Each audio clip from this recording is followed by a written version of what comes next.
I'm gonna be okay. Alright. It's about damn time. Mašinoje važiuoja Lietuvos jaunimo sostinės, Marijampolės ambasadorė Ugnė. Labas, Ugnė. Labas. Kaip jautiesi? Oi, labai nerimų pilna. Kodėl? Čia prieš rugsėjį, ar kaip? Taip, prieš rugsėjį. Supratau, žinok, viskas bus gerai. Tas nerimas yra natūralus dalykas ir ateis rugsėjis, ateis spalis, ateis lapkritis, gruodis ir taip praeis. Tai, bet šiandien aš noriu tavęs paklausti. Tu esi jaunimo sostinės ambasadorė, tai kaip dabar galėtum pasakyti, kur tu randi informaciją apie tai, kas vyksta mieste jaunimui? Daugiausia iš grupės, kurią mes turim. Taip. Šnekamės tarp ambasadorių, iš Facebook'ų, iš Instagram'ų, tiesiog plinta žinios. Aha, o kaip galvoji, va tie, kas nėra ambasadoriai, kur jie randa informaciją? Na tai manau irgi socialiniuose tinkluose, iš draugų. O koks turėtų būti kvietimas, pavyzdžiui, į renginį, kad patrauktų dėmesį? Pavyzdžiui, tave ar tavo draugus?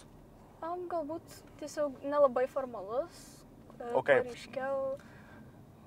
Kur ryškiau ir kad labai neformalus būtų, taip? Ne tai, kad labai neformalus, bet taip lyg mes visi draugai, visi laukiami toksai. Tai prašyt, labas, čia žinok renginys tau, taip? Taip. O tu pati irgi seki Marijampolės jaunimo informacijos centro puslapį, taip? Taip. Kažkada esam girdėję, tiksliau ne kartą esam girdėję, kad žmonės jauni nori, kad būtų vienas puslapis, kur būtų visa skelbiama informacija, kas jaunimui aktualu. Taip, būtų šiaip gerai. Taip. Tai žinok, jau kaip ir turim. Ir jau tikrai ne pirmi metai, bet tikrai ne visi žmonės seka tą puslapį. Ką daryti, kad žmonės jauni pradėtų sekti tą puslapį? Šiaip net nelabai žinau, ką parekomenduot, bet galbūt tiesiog platinti tą puslapį ir vėl iš burnos į burnos, taip, prasiplės žinios. Nu tai jo. Tai sakai, turėtų būti, o kokios spalvos dabar dominuoja tarp jaunų žmonių? Koks turėtų būti vizualas? Šiaip labai skiriasi, bet manau, kas tiesiog akį patraukia. Juoda spalva. Čia priklauso galbūt nuo tų visų... Nuo žmogaus? Ne nuo žmogaus, kokia veikla. Pavyzdžiui, šaškių būrelis, tai jo, galbūt balta, juoda, bet... O tai dabar kiek eitų žmonių iš šaškių būrelį? Turbūt nedaug. Nu tai kam tada? Bet čia pavyzdys. Tai gerai, tai turbūt ryškiai raudonai arba mėlynai, taip? Tada ateis visi. Taip, galbūt sezoniškai, gražiai, geltona, vasara.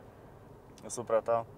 O jeigu pačiai tektų organizuoti kokį nors renginį, ką darytum ir kaip kviestum?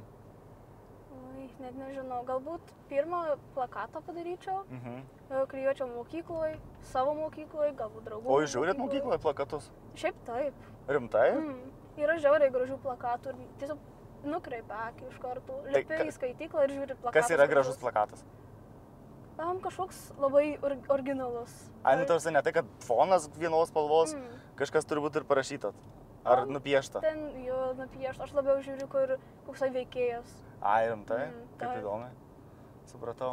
O jeigu tu galėtum vieną dieną būti Marijampolės merė, ką pakeistum dėl jaunų žmonių? Ką padarytum kitaip? Nereikia sugalvoti kažką normalaus.